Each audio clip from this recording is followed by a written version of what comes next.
This is a time of uncertain funding in education. We can't count on revenue streams we've been able to count on for the last 75 years. We've had periods of immense enrollment growth followed by steady enrollment decline. We know we have rising costs in healthcare, pension, and other unfunded liabilities. That's a pretty messy, complex overlay of needs. So how do you think about navigating all of those different factors all at one time? I think meeting this moment means recognizing that we're in a place we've never been before in public education. Things have changed so much. We're under so much pressure from so many different forces: declining enrollment, changes in funding, polarization, increasing student need, all of those things. And we have a changing workforce and set of technologies that we are able to employ in the service of helping kids learn.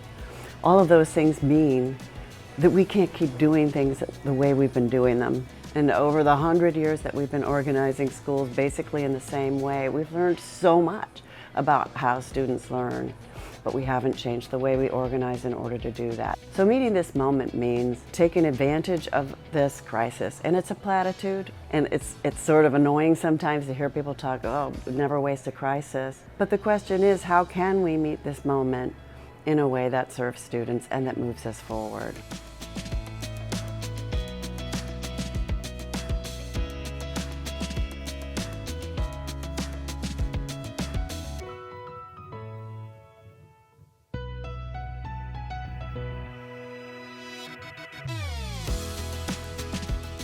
We have to do things radically differently than we've done in the past. And there's such a comfort in familiarity, but that's not going to get the outcomes we need for kids. The reason we need to think about strategic resource use is that we can do anything, but not just everything. We have a history in public education of trying to do everything and spreading the dollars thinly. And in moments like this especially, we have to think really critically about what we're doing to align resources with the priorities. We're learning the strategies that make a difference for accelerating student performance, and we're going to align resources against those. And there are some things we're not going to be able to do. We're going to help provide them with tools and ideas and ways of thinking about things that hopefully are new to them and they can bring back. You can be inspired but not have anything to do with it, and so I'm hoping they end up feeling equipped. I think I've been able to implement a much more intentional budget development process that is focused on outcomes first and avoid sort of the usual, what do we need to cut or how do we face, but really start the conversations with the superintendent and my peers from the place of, okay, what do we need to be true at the end of the next fiscal year, and therefore, how do we want to invest those resources to help us get there? The thought partnership, the tools and what I've learned has helped me be more intentional and more successful at implementing those kind of approaches with the district. ERIS does this work because resources matter.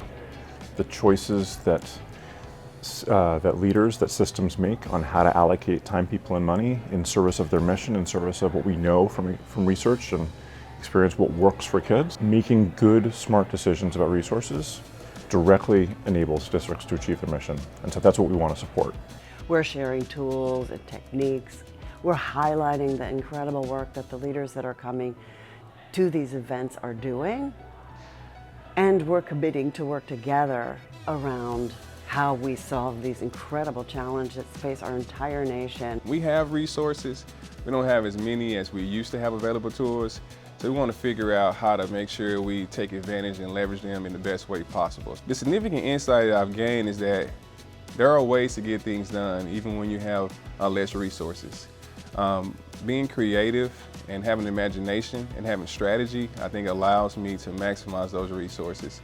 So the insight I've gained is that the goals are still possible to obtain. Maybe I need to revisit my strategy, maybe I need to think about it in a different way, maybe I need to be more creative. My goals are still possible. So the question of how we organize people, time, and money in schools needs to be everybody's business. The whole cabinet needs to be thinking about what are the strategies and priorities that we need to align resources and how do we address those things. Not what do the dollars add up to meet a certain budget number, but how should we organize and prioritize the things we need to do in order to improve learning, and that's everybody's business.